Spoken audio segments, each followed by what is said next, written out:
Hello, everyone, and welcome to another episode of A Different Point of View. I'm Kunate, your host, and without further ado, let's get into today's topic.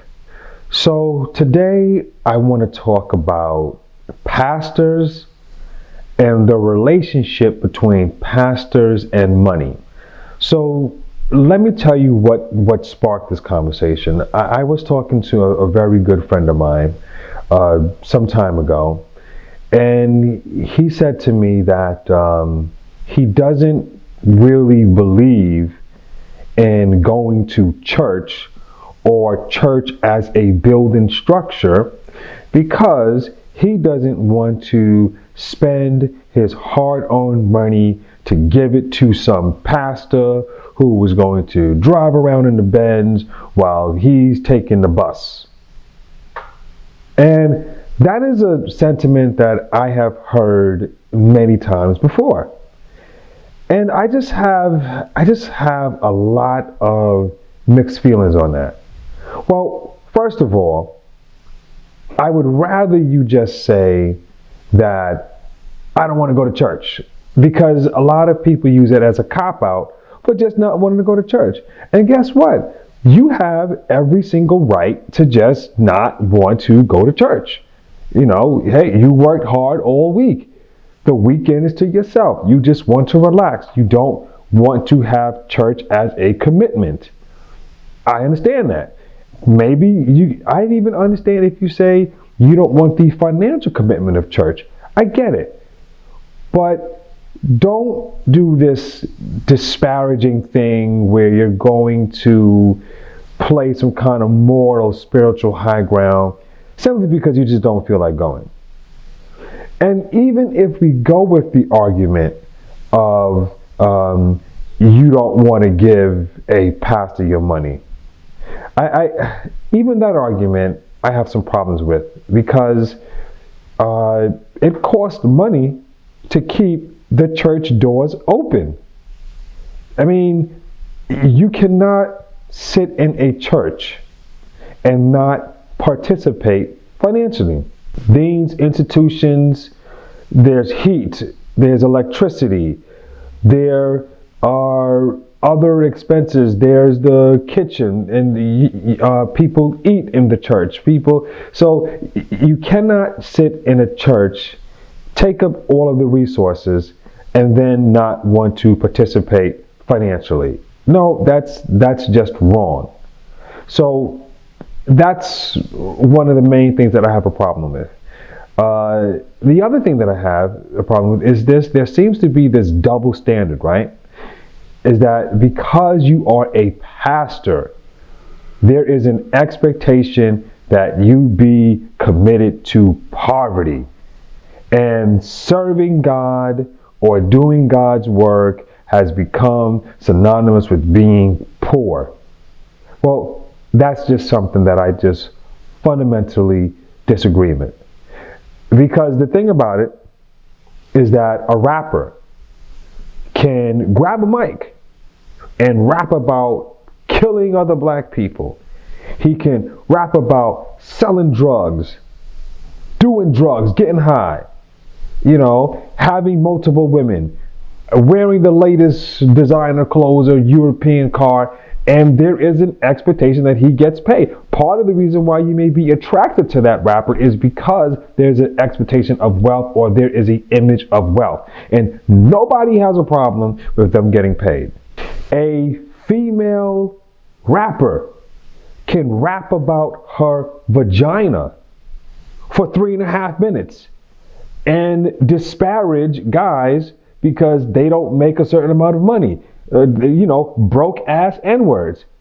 And nobody has a problem with them getting paid. But if a man or woman of God is trying to pour some righteousness into your life, well, they're just supposed to just be broke, and they're supposed to live in poverty and not get paid. No, just because you're doing God's work, it doesn't mean that you should not be financially compensated for it or financially rewarded for it. I'm sorry, I cannot agree with that mindset. There are other people that do God's work. Teachers do God's work. Psychiatrists do God's work. Psychologists do God's work. Doctors do God's work. Any service industry in which you are helping people, in my opinion, you are doing God's work. So what? Are those people to not get paid? So everybody can do God's work. Everybody can be of service to people. Everybody can give their time, effort, and energy. A social worker can give their time, effort, and energy and get paid and get some type of financial compensation. But a pastor can't? I'm sorry, that is completely ludicrous to me. And you have no problem. You have no problem giving these people your money. But to give a pastor some money, that means that you're a sucker and a fool.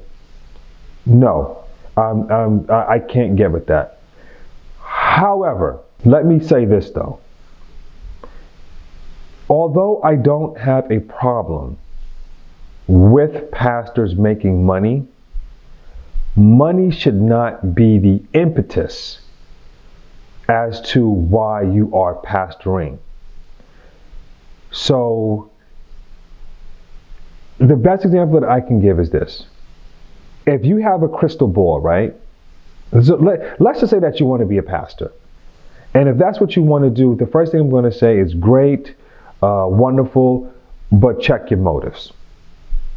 Because a lot of people, they look at pastors, they look at the respect they get, they look at how people look up to them, and they look at how much money they make, and people want that. And it's human nature to want things in life. It's human nature to want to live comfortable, and it's human nature to want to follow success or follow people who are successful. That's human nature. But that should not be why you want to be a pastor. And if that is your motive, then I say, I think you need to think about this again. If you could look into a crystal ball and you can see into the future and there's no money in it for you, you still have to work a 9 to 5, you're not going to get the respect, and people are not going to idolize you and look up to you so much and hold you in such high health and high esteem and reverence you so much. Would you still be a pastor? That is actually the question. And that is and the answer to that is really up to you. But if money is the impetus as to why you want to do that, see, that can actually alter how you preach. That can alter how you deliver the word of God. Because if money is your motive, then you start saying things and you start being manipulated by things that have to do with money. You start saying things like, how can a man rob God? And you start playing a lot of these psychological games on people. Spin around 3 times and get your blessing. And this is your season of harvest. And if you want God to bless you, you got to sow a seed. And you start playing all of these psychological games with people if money is your motive. And again, I don't have a problem with pastors making money, but I do have a problem with the manipulation that takes place in a lot of churches, a lot of the gimmicks and games that are played in churches for them to produce or for them to gather money. I feel one of the main fundamental principles of Christianity is faith. So if you're collecting 4 and 5 offerings, and if you're pressuring people into giving you money, if you're playing psychological games with people to give you money, then to me, you're not exercising your faith. Because if you really believe that you're doing God's work, and if you really believe that God will provide, then you don't have to do that. The other thing about pastoring that I find interesting is that to some extent, there is a certain pressure for them to be financially successful or financially fruitful, because there's this idea, right, that is put out there. And to me, it's one of the unfair pressures of being in ministry, that you have to come across as God is blessing you, God is blessing your family, God is blessing your finances. And you have to do that because if people are going to follow you and you want people to follow you, you want people to join your church, well, people follow success. So it's kind of like this double-edged sword where you need to come across like you're successful. You need to come across like you're being blessed, because the idea is this: hey, look, I'm blessed. God is blessing my family. God is blessing my family. God is blessing my finances. So if you follow me, God will bless you too. But then that becomes a double-edged sword, because then you have to, in order to keep that up, to keep up that image of how much God is blessing you, it puts you into this thing where you have to do all of these things to suck money out of people. So again, I just have a lot of contrary feelings as the relationship between pastors and money. So those are my thoughts, YouTube. I would love to hear your thoughts. Please purchase the merch, Racism. It's in the subscription. And like always, please like, share, and most of all, subscribe.